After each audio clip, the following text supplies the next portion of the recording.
देखिए total mechanical energy एक system का कब कंजर्व होता है, ठीक है, इसको लेके काफी बच्चों को बड़ा कंफ्यूजन रहता है। देखिए हमें पता है कि by work energy theorem total change in kinetic energy जो होता है वो होता है work done, total work done by all the forces that are available.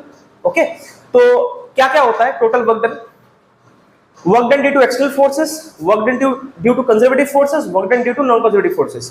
Conservative forces में क्या क्या आता है? जैसे ग्रेविटेशनल फोर्स हो गया, इलेक्ट्रोस्टैटिक फोर्स हो गया, स्प्रिंग फोर्स हो गया। ओके, और नॉन कंजर्वेटिव फोर्सेस में क्या क्या आता है? जैसे तुम्हारा मान लो फ्रिक्शन हो गया। ठीक है, अब हमें पता है कि पोटेंशियल एनर्जी का जो चेंज होता है वो minus of work done due to conservative force होता है।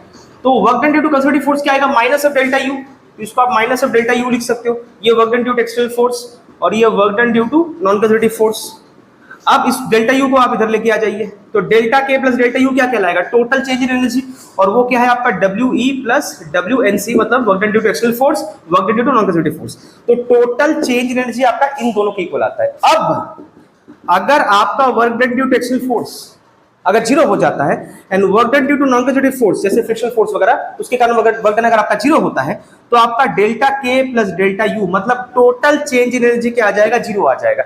This is the condition for conservation of energy. मतलब एक सिस्टम का टोटल मैकेनिकल एनर्जी सिर्फ तब और तब कंजर्व होता है जब work done due to external force और work done due to non conservative force क्या होता है? जीरो होता है। अगर वो दोनों चीज सेटिस्फाई नहीं करेगा तो सिस्टम का एनर्जी कंजर्व नहीं होगा। इसका मतलब एनर्जी हमेशा कंजर्व नहीं होता। ये दो कंडीशन होने चाहिए तब जाके पॉसिबल हो सकता है। ठीक है, इसको लिख लीजिए।